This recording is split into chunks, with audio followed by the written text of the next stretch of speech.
প্রধান উপদেষ্টা ডক্টর ইউনূসের সঙ্গে ফোন আলাপে বাংলাদেশের প্রতি যুক্তরাষ্ট্রের সমর্থন পুনর্ব্যক্ত করেছেন মার্কিন জাতীয় নিরাপত্তা উপদেষ্টা জ্যাক সুলিভান। মঙ্গলবার এই তথ্য জানিয়েছেন প্রধান উপদেষ্টার প্রেস উইং। এর আগে সোমবার সন্ধ্যায় এই ফোন আলাপ হয়। পদ্মা সেতু হয়ে ঢাকা খুলনা রুটে নতুন ট্রেন জাহানাবাদ এক্সপ্রেসের যাত্রা শুরু। কমলাপুর রেল স্টেশনে এর উদ্বোধন করেন রেল উপদেষ্টা ফজল কবির খান।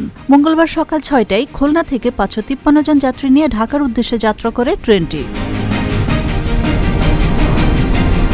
ভোটার তালিকার পুনর্বিন্যাস করতে নির্দেশনা দিয়েছে নির্বাচন কমিশন।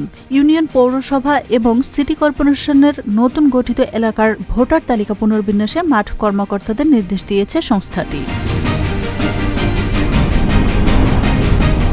সাবেক প্রধানমন্ত্রী শেখ হাসিনা ও তার ছেলে জয়, শেখ রেহানা এবং রেহানার মেয়ে টিউলিপ সিদ্দিকের দেশি বিদেশে লেনদেনের সব নথি তলব করে বিএফআইইউ এর কাছে চিঠি দিয়েছে দুদক। মঙ্গলবার দুদকের প্রধান কার্যালয়ের পাঠানো চিঠিতে এই তথ্য জানানো হয়েছে। সাংবাদিক দম্পতি সাগর রুনি হত্যা মামলার তদন্ত প্রতিবেদন দাখিলের জন্য আগামী ২৭ জানুয়ারি দিন ধার্য করেছেন আদালত। সোমবার ঢাকার মেট্রোপলিটন ম্যাজিস্ট্রেট শরীফুর রহমান নতুন এই দিন ধার্য করেন। এ নিয়ে ১১৪ বারের মতো পেছালো তদন্ত প্রতিবেদন দেওয়ার তারিখ।